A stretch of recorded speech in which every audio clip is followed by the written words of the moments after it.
And I've probably spent years of my life spiraling instead of just giving in for 15 minutes or 10 minutes even and doing a quick reset. Is that normal? It is normal that this is the way our life happens. But most women, particularly, we're not given permission to take that time for ourselves. I mean, no one has to give us permission. It should come from within us. But we look like, okay, we're lazy. We're not pulling our weight. We're not taking care of the family, doing all the things. But whoever said we had to do all those things? Why can't that 5 minutes on the couch or having a bath just for you, why can't that be as important as all the other things?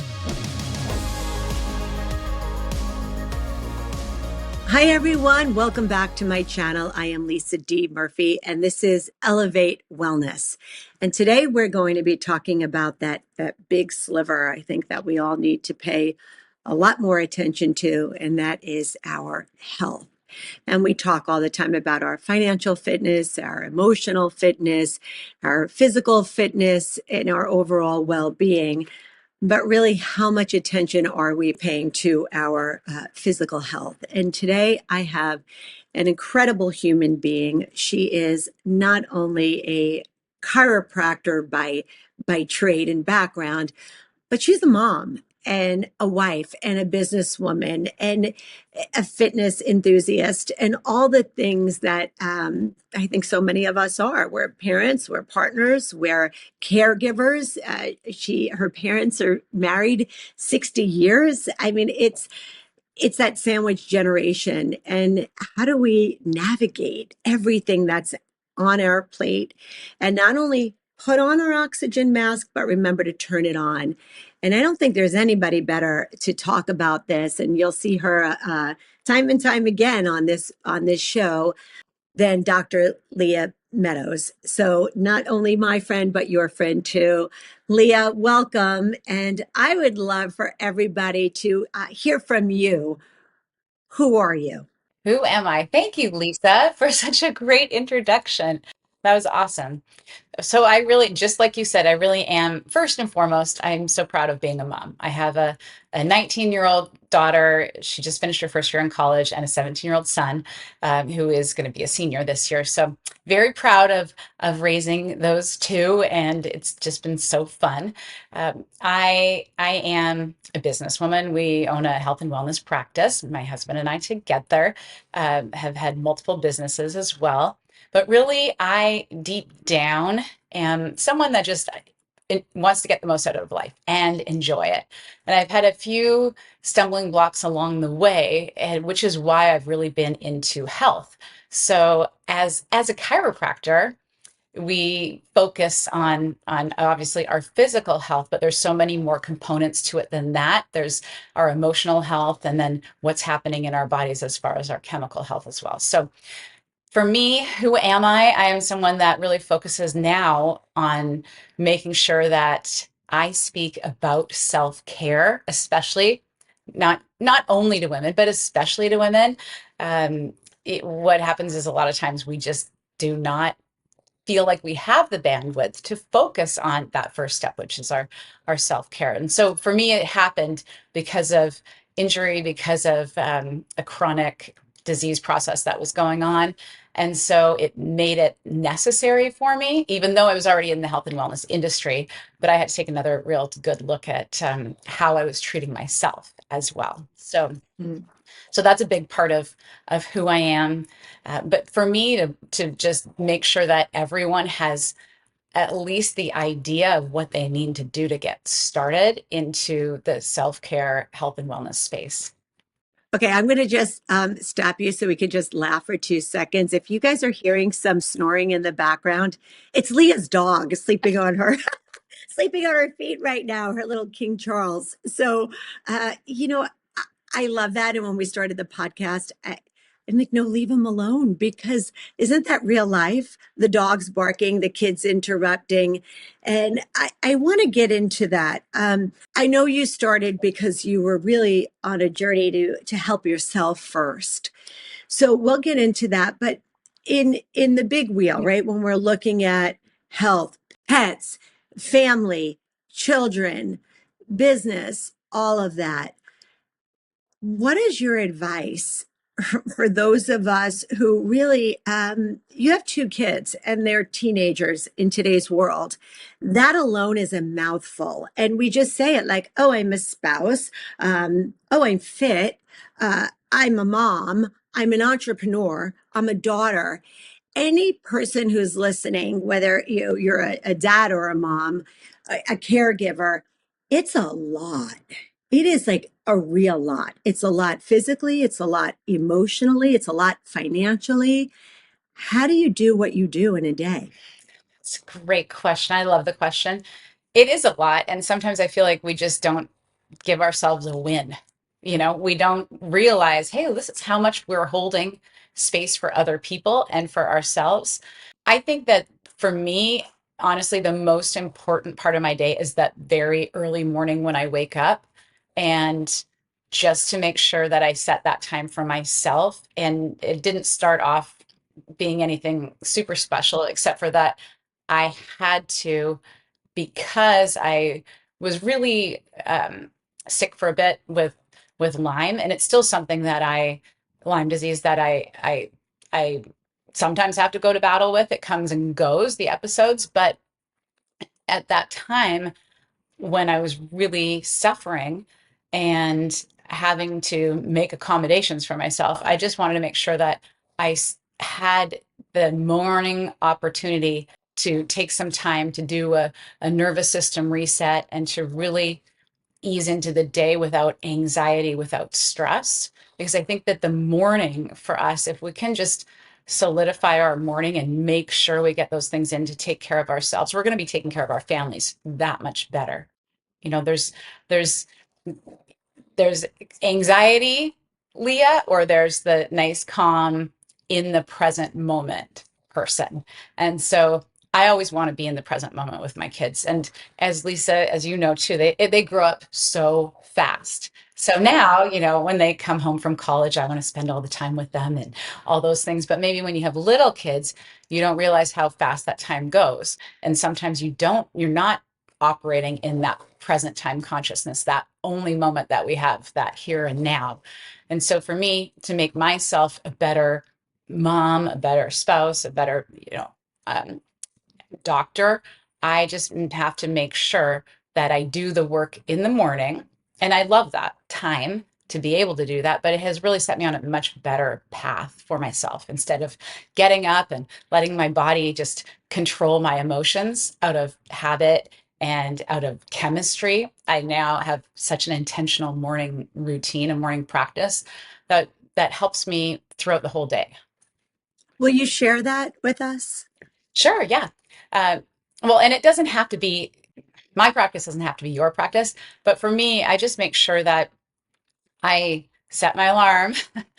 I wake up to the alarm instead of waking up and hitting snooze. So that was kind of the first thing I needed to do. And then as I wake up, I always go downstairs, pour myself a glass of water, not cold water, and I also make sure I put fresh lemon in my water. That's going to help detoxify you. It's going to be a little bit alkaline.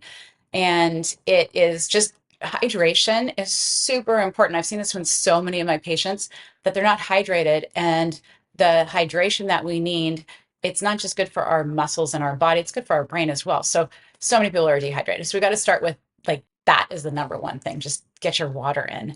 And then I like to go outside and reset my circadian rhythm by looking into the east. So I'm going to look, we're in Seattle, so we don't have always those bright sunny days. So it's not like I'm looking straight into the sun, but I'm going to, stand on the grass, do a little walk on the grass, ground myself on the grass, because that's good as well for your body, for inflammation. And then I'm going to look in the sun while I'm doing that without sunglasses. Just take some time. There's no phone with me. There's no music I'm listening to. There's no podcast I'm getting information from. But doing that helps reset your circadian rhythm. So now you're waking your body up naturally, although I did do it with the alarm, but I'm waking my body up naturally so that I can start my morning instead of that stress response. I'm starting it with a healthy response, and I am resetting my circadian rhythm so that it's easier for me to go to bed at night and fall asleep properly. I also really like to take a sauna. So I have a sunlight and sauna that I absolutely love. And I've had it since probably 2018. It's the best thing to help detox. So if anyone has a chronic illness, and I did this because I have Lyme disease, and it really helps with muscle inflammation. It helps, I mean, it just helps you feel good all the way around. It's detoxing, it's great for your skin, so many benefits from a sauna. So I do that. And then I sort of like to habit stack things as well. So when I'm in the sauna, I'll do my meditation, and then I also will start writing a few lines of how I want my day to go. And I did forget one thing, but when I wake up first thing in the morning, before I even really hit the floor and go, I think of what I'm grateful for. So that's that for me, that's like, if you're dealing with anything, and everybody is, but when we're dealing with a loss, or we're dealing with chronic pain, or we just feel like we we've got stressors because we're taking care of so many people, ourselves, our families, our patients, our boss. Thinking of those three things that you're grateful for in that moment, and it resets your whole nervous system. You cannot be upset or negative when you're thinking about the positive and what you're grateful for. And everyone has something, even if you are like in a lot of pain, you can think of, oh, I woke up this morning. I am grateful for that. I had a, nice pillow to sleep on. I have these great sheets. I I can move. I've got some movement in my body. So that is like the first thing I do. After the sauna, and the sauna only has to be, 20 minutes. That's why I said you can do your habit stacking in there. If you're in the sauna and you do your 20 minutes, you can do your meditation, or you can journal if that's what you like. I always get some movement in as well. And to be honest, in the summer in Seattle, I love to get my walk in the morning. It's great. I typically do a 45-minute walk. It gives me time to decompress, and that's exercise if I don't get to go to a gym or do something like that. Um, in the wintertime, it's a little harder because it's dark and gray. So usually I leave that till a break in the afternoon.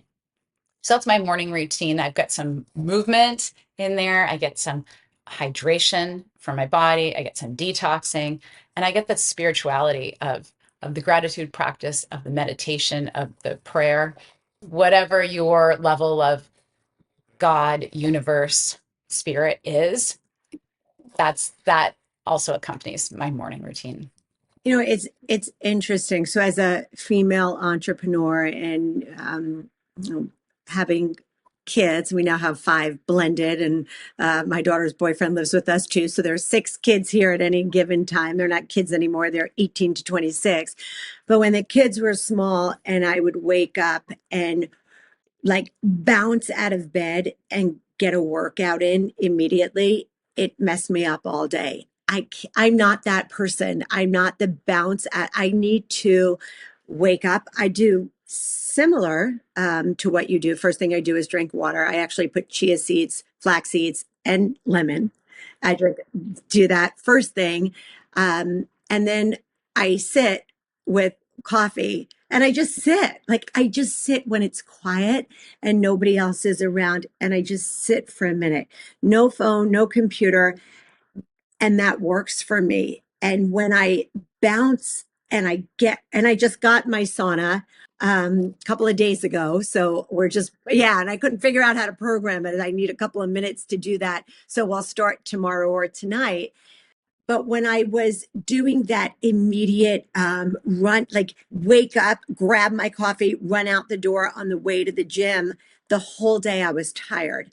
And I couldn't figure out why it wasn't working until I started reading about cortisol and what I was doing, spiking my cortisol in traffic, racing to get this spot, even if it was a yoga class. on the floor, on the mat, right, like my knuckles were white holding the steering wheel to get to a workout class. And then I couldn't figure out, like, everybody works out in the morning. Why am I so tired? And that spike. And I think what I heard you say is wake up and maintain that level. It's almost like that level of sanity, so that no matter what gets thrown at us or comes at us before we look at our phone, because there's nothing that is that urgent that we have to be glued to our phones the second we open our eyes. it the damage is almost irreversible. It is. It is. Yeah, you're absolutely right, Lisa. And that's a common I mean, most people look at their phones right first thing in the morning. That's just what they do. They start scrolling social media, whatever they need to do, and it just gets our body into that fight or flight. And so there is good cortisol, of course, and our cortisol does it does come up in the morning, and that's okay. But I mean, there's good cortisol, bad cortisol. It's all cortisol. But we don't want a chronic state of high cortisol because that puts us into that fight or flight. And then when we have that, that's honestly, that is the reason for the disease process. And stress is one of the it manifests itself as the top five killers. So many people now are just go, go, go, go, go. And when we think, right, we don't have time for ourselves, like I got to get to the gym now. I've got to, or I do it before the kids get up, or I've got to, get up and race and get the kids out the door. This is why the morning time is the most stressful time of the day. I think it was a study saying that 8:20 a.m., and this is, maybe 5 years, 10 years back, but 8:20 a.m. is the most stressful time of the day. Well, why? That's because we're trying to either get out to work, we're trying to get to the kids to school, or like you said, you're going to your yoga class. I remember actually, same thing. I was rushing to a yoga class and yeah, I got pulled over the, by the police and I was speeding and I'm like, oh, and I was just like, how embarrassing, A, that you're speeding and you're on your way to yoga. And I was explaining this and he's like, oh, okay, I'm sorry, just go, because I was trying so hard. It's the same thing, just like you were saying. Yeah, does not But work. That no, exercise in the morning and running out the door and I never get up to an alarm clock. I'm happy if I sleep past 6 o'clock. So yeah, I'm usually anywhere between 4:30 and 6 o'clock. I'm up. And I used to get so upset about that. Like, why can't I sleep? And until I started realizing, well, just go to bed earlier. right. But Yeah. I love that time. Hmm. I love it. Hmm. It's it's really, and I don't do really anything. Yeah. And you don't have to. You absolutely don't have to. We have so much coming at us all day, every day, that just to take that time for yourself, obviously, now, it just resets you. It gives you that self-care that you need. I mean, we're not talking about self-care like massages or, nails, but this is self-care as well, really. That time is the time that you can work on you. You can work on just it doesn't even have to be working on you. It can just be space. You're giving yourself space for the rest of your day. But yeah, it's super important to do that. I feel like once someone starts to do it, I mean, for me, when I started it was because I was going through this diagnosis of Lyme disease that we couldn't figure out why I was in so much pain and why I had like my energy was tanking, all of these things. And as a business owner too, you just go, go, go because you can't take a leave of absence, really. You just you're not going to be the person that's staying home because you have so many people depending on you. But sharing this story and sharing it with patients and sharing it with online and friends, this is something that anyone can get up an extra 15 minutes early and devote that time to themselves. We all should have that time in our day. How much time do you spend barefoot in the grass? Not very long, like 5 minutes, if that. I mean, if it's a nice day, yes. 3 to 5 minutes. If it's a not so nice day and it's cold, then it's like just get on there 30 seconds and then I come back inside. Yeah, we don't need a lot of time. Do you feel this, and do you see this with your patients? I would feel now, most of my career I've worked from home, and when I say work from home, not in my house all the time, on the road, meeting people, but I didn't have an office to go to, but I was traveling nonstop. And on the days where I was just back from traveling, or not, or just it hit me, the stuff that I would do to avoid giving in was Ooh, ridiculous. Just like, right. just I don't know why. I just couldn't just sit on the couch with my feet up and close my eyes. I felt so incredibly guilty about that. Yes. And then I would Yeah. do like a million things that never got done in excellence. I'd be all over the place, scattered. My ADD would be in full throttle. Nothing would get done. And I've probably spent, if I like were to calculate that in minutes, years of my life spiraling instead of just giving in for 15 minutes or 10 minutes even and doing a quick reset. Is that normal?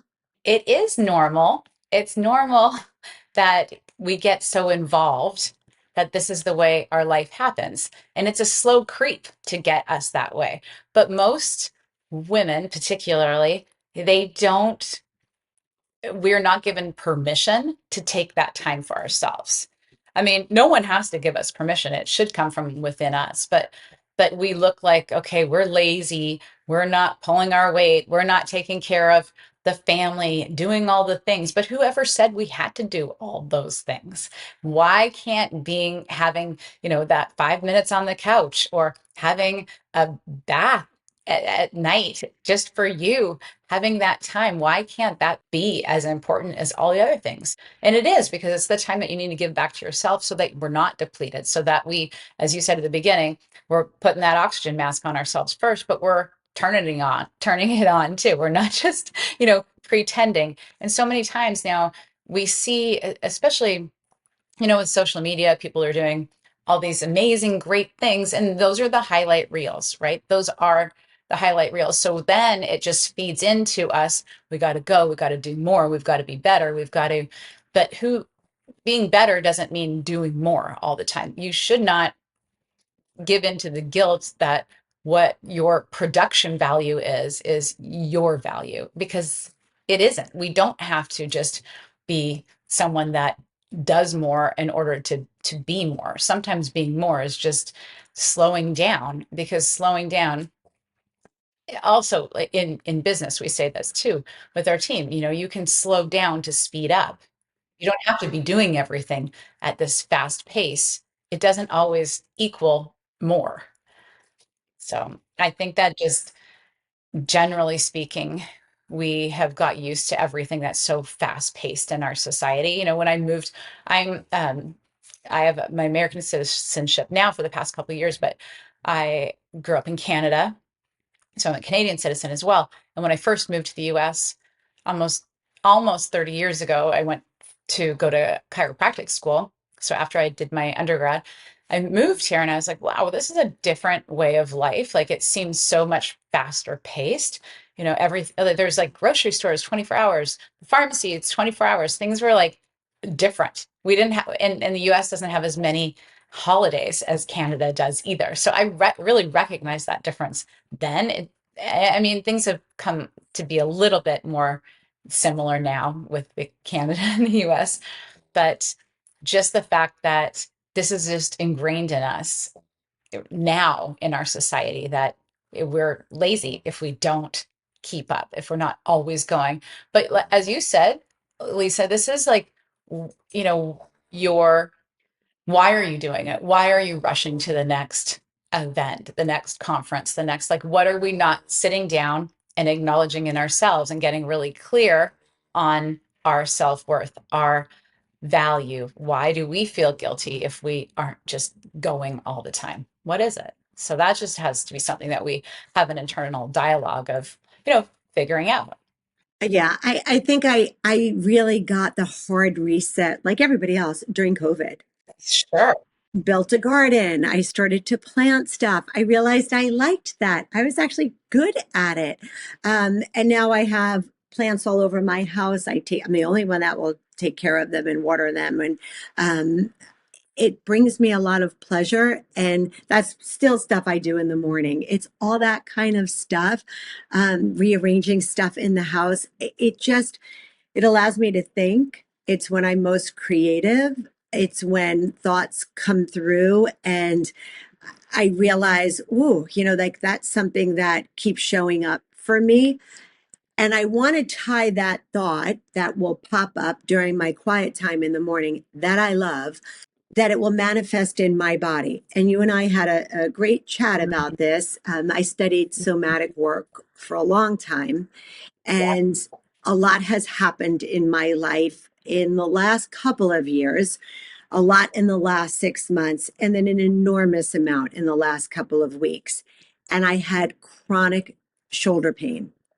It was unbearable. Like I couldn't put my hand over my head.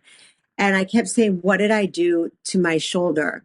And what did I, and then I stopped saying, what did I do to my shoulder? And I was away and I was traveling and I didn't have access to the people that I would call and go to.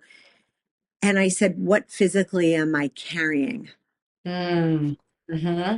Yep. Okay, so as a chiropractor, now people would be like, okay, she's like woo woo and weird. And until you study this and you understand how stress, how we literally will hold it in our body and speak to it, right? A pain in my back, a pain in my neck. He's a pain in my butt.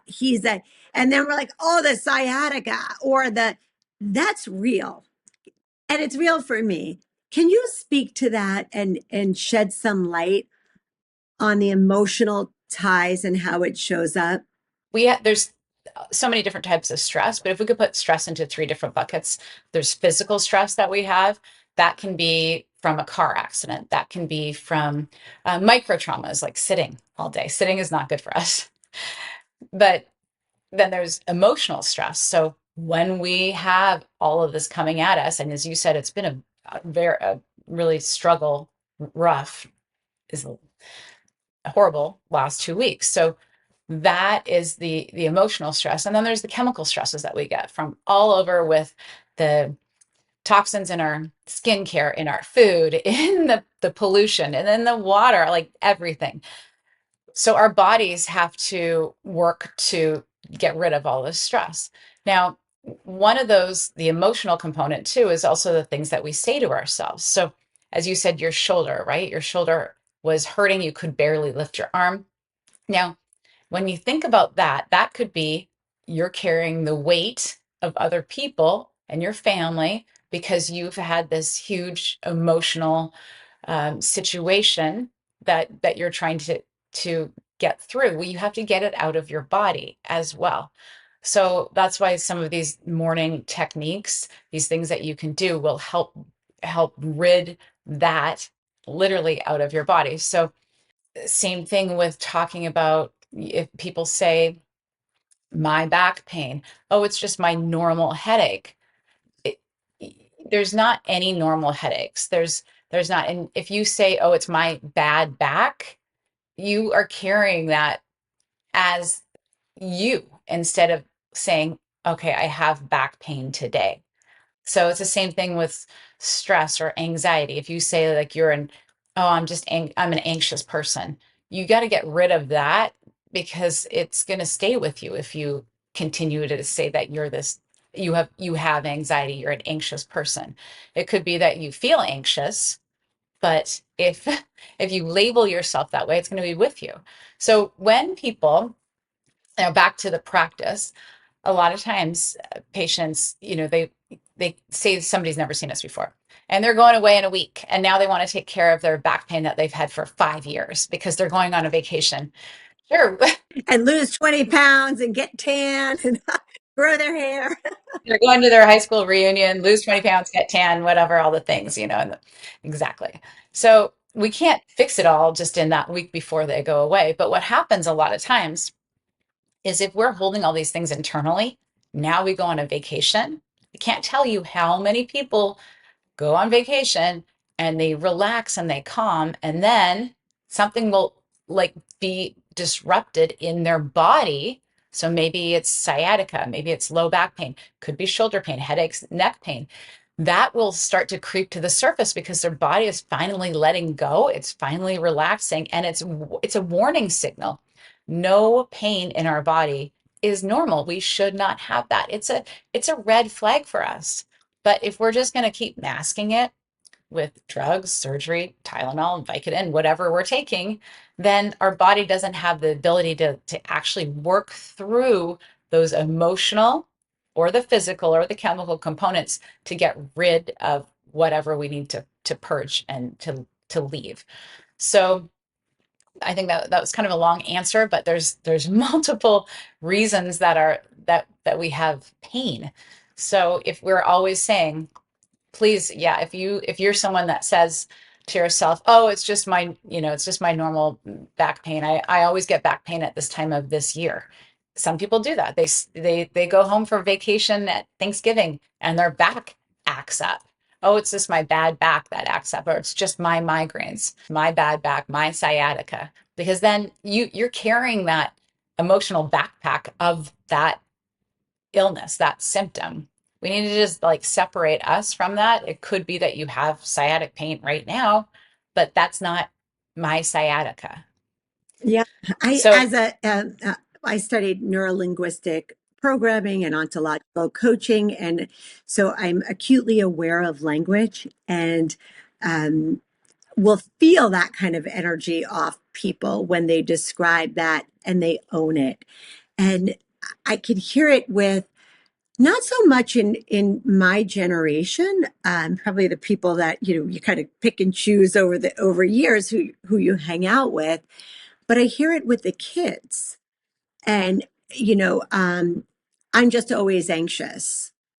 yeah, Well, if you choose to always be anxious, and it's not even a reality because that's not true, because 15 minutes ago you were laughing hysterically and goofing around and you weren't anxious then, why would we want to own that? And I'm so glad that you're talking to this point because that's if it's not something that we want, it's if it's not how we want people to describe us. That's something I work on a lot. How do I want people to describe me?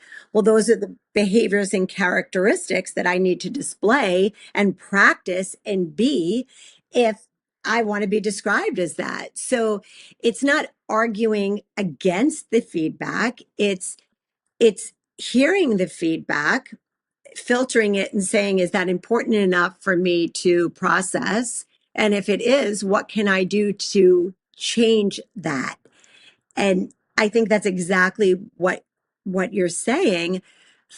First, it's listening to how we speak to ourselves and describe ourselves about ourselves, and then changing that, and then changing the physiology that goes with that as well.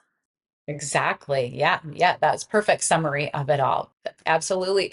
Why are we identifying ourselves as this? Like, what are we identifying with? Is it the anxiety? Is it the back pain? Is it the headaches?